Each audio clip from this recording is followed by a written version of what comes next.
Good morning, and welcome to VSA Capital 5 Minute Winning Miner on Friday, the 2nd of May. And it's a beautiful sunny day just ahead of the bank holiday. So people are probably already thinking about that, not really thinking about what's going on in the market.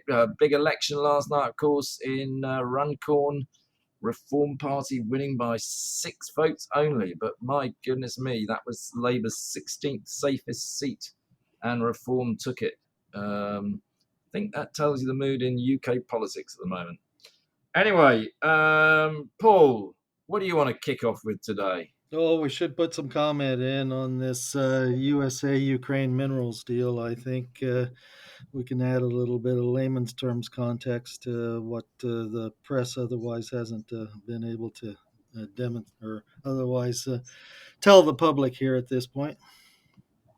Go on then, put something Yep. on it. Yep. In layman's terms, this new critical minerals deal with Ukraine has the following significant points to it. 50% of the proceeds of royalties and fees, project investments would go to a dedicated fund for Ukraine reconstruction, is where it would primarily be used for.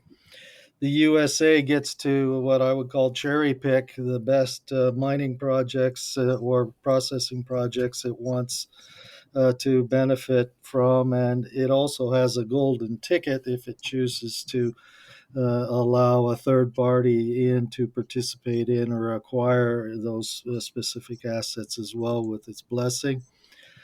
Mines and fossil fuels, as well as midstream processing and even later stage value enhancement sorts of processing of these mineral materials. So you would have to think about things like rare earth processing or fusing for ferroalloys and that sort of thing like that would be included as these in this deal, as well as the infrastructure required to benefit from it.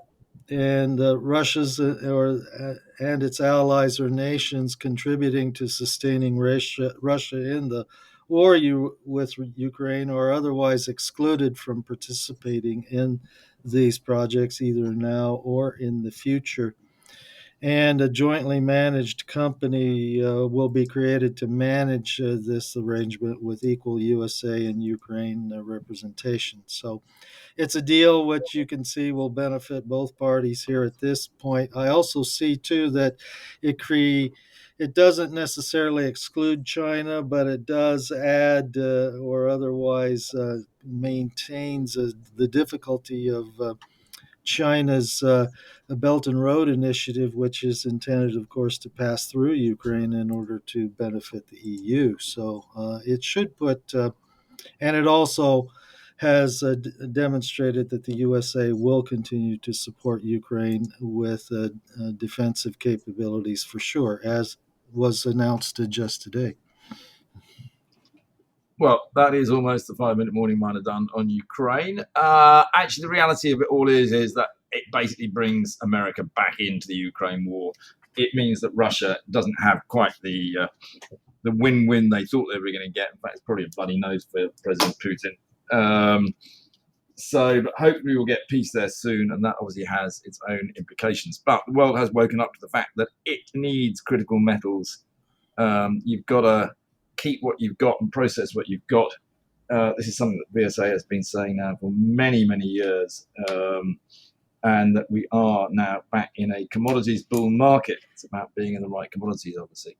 Right, news today, Paul. Actually, before you do that, I do notice that Atalaya Mining are going into the FT250. I mean, what I find amazing here is that if you'd asked us this question, Atalaya Mining and Camel are quite similar companies. Which was going to go into the FTSE 250 first? I think a few years back, everyone would have gone Camel, wouldn't they, Paul? I think that would have been a close choice for sure, but because Atalaya has been able to essentially demonstrate the scalability and the added resources in its particular story, that has gotten better support in the financial markets, I would say, and that's why it's graduating now into the 250. It's done well, and I mean, again, going back a few years back, I think a lot of people thought that Camel should bid for Atalaya. They didn't. Now Atalaya should maybe bid for Camel. I don't know. What do you think? Well, Camel would otherwise have to demonstrate they have really long life assets in copper, and that's not the situation they have at this point. No, it's not. Anyway, interesting. All right, what news have you got, Paul?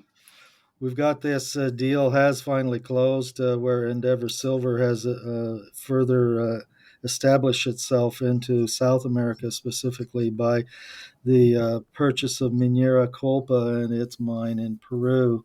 That's a $145 million deal, which is $80 million in cash and $65 million in shares of Endeavour. And that deal was with Arias Resources, and I think that's Alberto Arias, isn't it? Previously from Sierra Metals, Andrew. Uh, You may be right. yeah, and anyway, this Minera Colpa project is one which is operating a project at 1,800 tons a day, expanding to 2,500 tons a day, and it's a polymetallic ore deposit. So definitely gets Endeavour Silver established as a producer in South America as well.